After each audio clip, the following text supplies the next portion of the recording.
akan membahas tentang membiasakan berpikir kritis dan semangat mencintai iptek. Oke, sebelumnya Ibu tanya terlebih dahulu, adakah yang tahu apa itu iptek? Saya. Apa itu iptek? Ilmu pengetahuan dan teknologi. Betul sekali, ilmu pengetahuan dan teknologi. Nah, kalau kita kaitkan dalam Al-Quran, sebenarnya Allah Subhanahu Wa Taala telah mengajarkan kepada kita untuk selalu berpikir kritis, yang kemudian ada hubungannya dengan iptek. Oke? Nah, kemudian, untuk materi pada hari ini Ibu akan menjelaskan tentang membaca dan menerjemahkan surah Ali Imran ayat 150 sampai 151. Lalu kita akan mencari buku tajwidnya, lalu kita mencari asbabun nuzul kenapa surah itu turun, lalu isi kandungan dari surah Ali Imran, dan yang terakhir hadis tentang berpikir kritis atau hadis tentang mencari ilmu. Oke?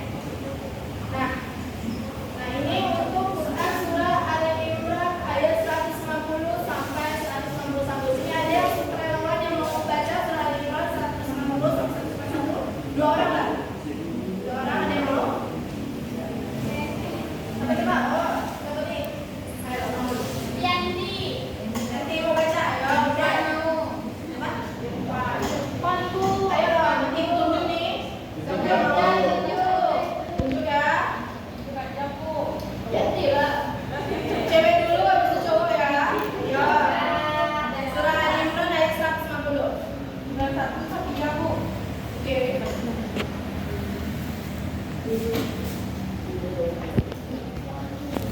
Baik, baca yuk.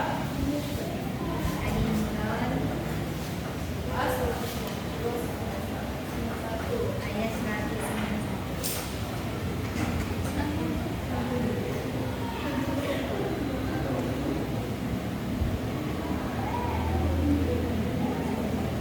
A'udzu billahi minasyaitonir rajim.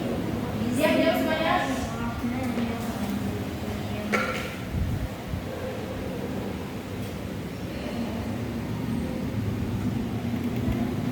Inna fi khalqis samawati wal ardi wa ikhtilafil laili wan nahari laayatin liulil albab. Oke, selanjutnya ayat 151. Berapa?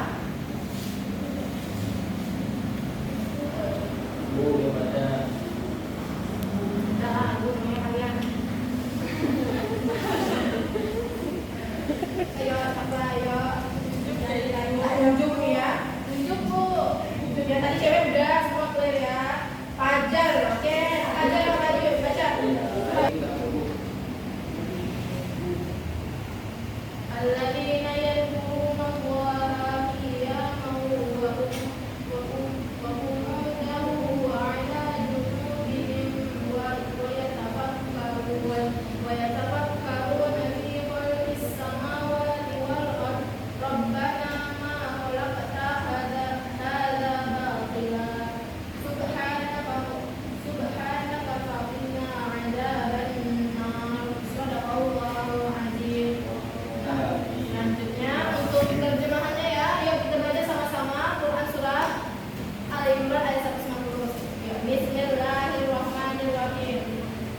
Sesungguhnya dalam penciptaan langit dan bumi, dan pergantian malam dan siang, terdapat tanda-tanda kebesaran Allah.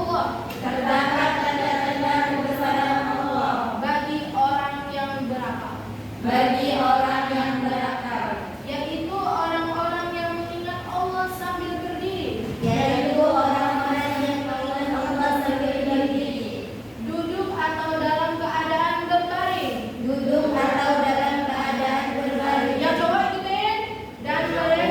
Dan mereka memikirkan tentang penciptaan langit dan bumi seraya berkata, ya Tuhan kami, tidaklah Engkau menciptakan semua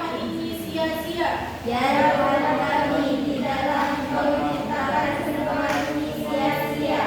Maha suci Engkau, lindungilah kami dari azab neraka.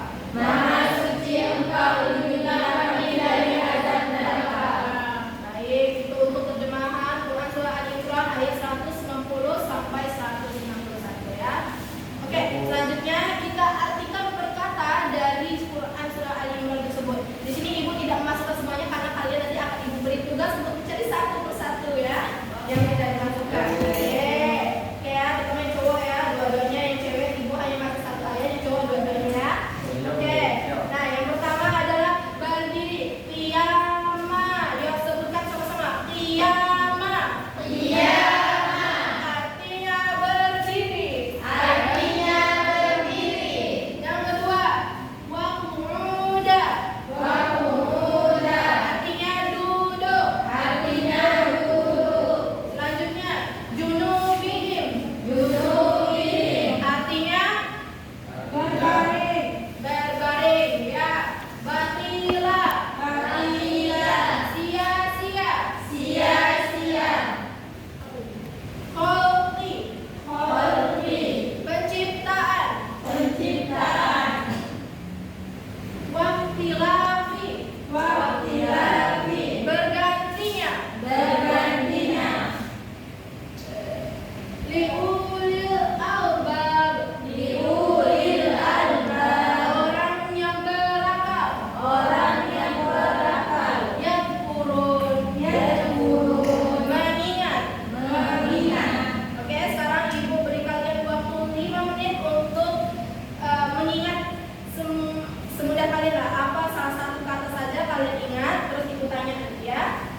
ibunya.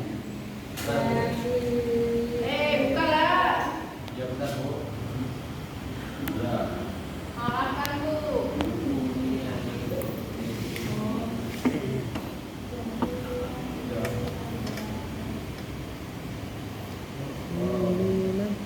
Benar Bu.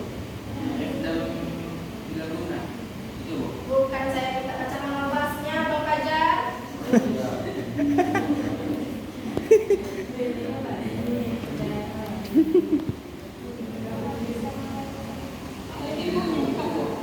Yatil. Sekali lagi apa? Sama-sama semuanya? Iya. 1, 2, 3. Senang kalau jawab. Yatil. Yatil.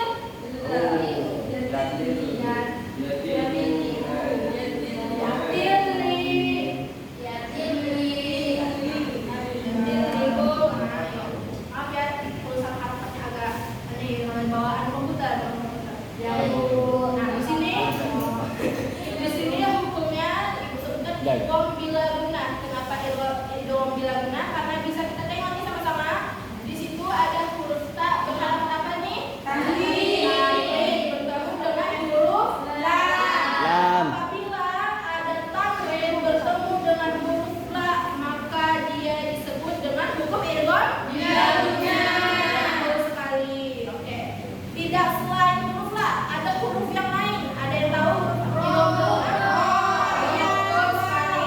Jadi tidak hanya huruf la ya. Apabila ada huruf tanwin bertemu dengan huruf ro, maka ia disebut dengan idgham bila guna. Oke, selanjutnya. Al-bab. Ya, 1, 2, 3. Yang di sini kalau kalian baca lagi ya di surah sebelumnya, Al-bab di surah Al-Imran ayat 191. Di situ kan di terakhirnya adalah al-bab. Nampak ya, jelas ya? Ya. Nah, jelas. Di situ kan dia berada di akhir kalimat Al-Quran surah Ali Imran ayat 191. Nah, apabila ada mad tabi'i, tuh bisa kita tengok al-bab. Bab itu kan bab berharakat panjang, itu mad tabi'i kan? Betul? Nah, tapi karena dia berada di akhir kata, akhir kalimat, maka hukumnya disebut dengan betul. Nah, kemudian Ibu tulis di sini dan qalqalah kubra. Di sini ada yang tahu huruf qalqalah apa aja? Tahu. Apa aja?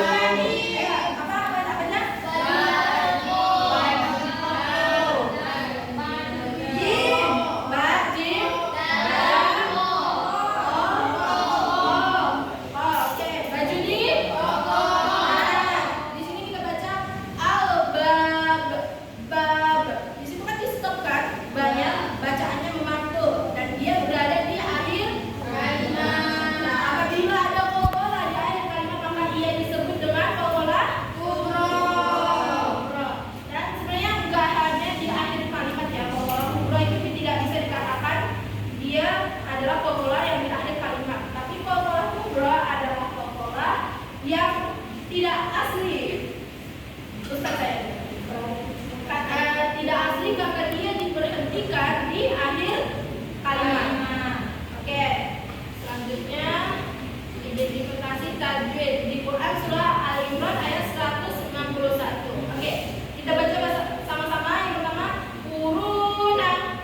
Yang 1, 2, 3. Kuruna. Yang coba apa bacanya tadi? Lagi kuruna. Nah, di sini kuruna hukumnya adalah mad tabi'i. Nah, apabila ada huruf yang berharakat dhammah bertemu wawu sukun,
Baca, baca aja loh. Ayo bisa tapi ulangan ya. Udah. Lima soal aja. Karena ulangan ibu nanti 10 soal. Ya, Bu. Oke. Asbabun nuzul Al-Imran ayat 90 dan 191. Iya. At-Tabrani dari Ibnu Abi Hatim meriwayatkan dari Ibnu Abbas, dia berkata, orang-orang Quraisy bertanya kepada Yahudi tentang tanda-tanda Musa dan kepada Nasrani tentang tanda-tanda Isa. Yahudi menyebut tongkat dan tangan putih, sedangkan Nasrani menyebut penyembahan buta dan menghidupkan orang mati. Mereka meminta Nabi Muhammad untuk mengubah bukti safa menjadi emas. Nabi berdoa lalu turunlah firman Allah dalam surat Al-Imran ayat 90 dan ayat 160 dan 161. Nah, di sini setelah kita mengetahui asbabun nuzul Quran untuk surah Al-Imran ayat 161 sampai 161, di sini kita mengetahui alasan kenapa Al-Imran ini surah ini diturunkan. Jadi dahulu ada kaum apa di sini tadi disebutkan kaum Yahudi. Kaum Yahudi menanyakan satu-satu ke tiap kaum. Orang Nasrani mereka apa yang menyebabkan mereka Nasrani dan tanda-tanda pesan apa yang mereka miliki, yaitu di sini disebutkan adalah tanda-tanda Nabi Isa orang Nasrani. Terus kalau mereka orang Yahudi kepada mereka sendiri, mengapa mereka ini disebut Yahudi? Apa tanda-tanda kebesaran mereka sendiri? Yaitu adalah tanda-tanda Nabi Musa. Tanda-tanda Nabi Musa di sini ditandai dengan dia yang melekat tongkat menjadi ular dan membelah lautan. Kalau Nabi Isa apa di sini disebutkan tanda-tanda dia bisa menyembuhkan buta, terus kusta dan menghidupkan orang. Nah, kemudian orang Yahudi itu tanya Nabi Muhammad, kalau Abang Isa apa tanda-tanda kebesarannya? Nah, dari situlah mengapa mengapa Al-Imran ayat 160 sampai 161 itu diturunkan untuk membuktikan bahwa tanda-tanda kebesaran yang ada di bumi ini adalah milik Allah Subhanahu wa taala, dan untuk membuktikan tanda-tanda kebesaran dari agama Islam. Oke. Kemudian selanjutnya kita bahas isi kandungan dari Al-Imran ayat 150 sampai 151. Yang pertama yaitu pembuktian tauhid keesaan dan kekuasaan Allah Subhanahu wa taala. Ditegaskan di Quran surah tersebut, Allah ini menunjukkan bahwa langit dan bumi ini adalah miliknya. Dan ini dari proses penciptaannya ini menunjukkan bahwa kekuasaan Allah itu sangat besar. Jadi Allah itu bisa menciptakan semua. Terus kedua, mengintegrasikan antara zikir dan fikir. Nah, mengintegrasikan antara zikir dan fikir. Terus yang ketiga, hanya ulul albab yang mampu memperhatikan kekuatan akal dan hati. Terus yang keempat, manusia didorong untuk menggunakan akalnya untuk berpikir. Ada di satu kala kita merenung, melihat bahwa Allah, kekuasaan Allah sangat besar. Kita berpikir dan merenungkan bahwa Allah menciptakan langit. Allah memiliki, kita setiap manusia memiliki sidik jari yang berbeda-beda. Bukankah itu hebat? Ya. Kita setiap manusia diciptakan berbeda oleh Allah. Diciptakan sidik jarinya ini kita bisa tengok kalau tadi masing-masing kita sidik jari kita berbeda. Lalu apalagi kita bisa melihat keindahan alam dan segala sesuatu yang kita sendiri tidak bisa melakukannya. Yang bisa melakukannya adalah Allah. Nah, dari situ kita berpikir bahwa keesaan Allah itu sangat besar. Dan dari kita berpikir ini apa hubungannya dengan ilmu pengetahuan dan teknologi? Ada yang bisa cari tahu apa maksudnya antara kita berpikir dengan berpikir? Keluarkan nggak pendapat kalian? Di menurut kalian aja. Ada?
ilmu, kita dapat yang pertama tadi semakin pintar, yang kedua kita dapat mengembangkan ilmu pengetahuan dan teknologi, terus yang ketiga untuk bekal kita di masa depan, baik itu untuk di dunia dan di dan surga dan akhirat. Kalau untuk di surga kita mempelajari ilmu agama. Nah, ilmu agama ini tidak hanya kita harus belajar ilmu agama terus, dan justru ilmu agama ini harus dibarengi dengan belajar ilmu yang untuk di dunia. Nah, itu untuk kesimpulan pada hari ini ya. Nah, oke, ada yang mau bertanya lagi? Oke. Sekian dari Ibu. Oh ya, Ibu lupa bilang. Nah, tadi siapa tadi yang Ibu tadi tunjuk pada UAS minggu depan? Terus ada apa lagi yang elok cuma 5 soal aja, yang lain 10 soal ulangannya ya. Oke. Banyaknya Bu, pilih kasih. Pilih kasih. Ibu siapa yang aktif ya?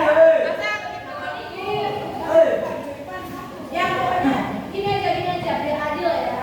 Yang tadi yang Elo kan jawab terus kan 5 soal. Ya ini juga tadi mungkin lebih banyak. Ini ada UAS. Nah pokoknya yang tadi jawab itu kontribusi. Ibu kurangi dari 10 soal jadi 5 soal. Oke ya. Saya Bu, Apa? saya berpesan. Tetap. 8, oke 8 kata semuanya 8 jadi pembaca 8 ya. Yang diam dorong 10 soal.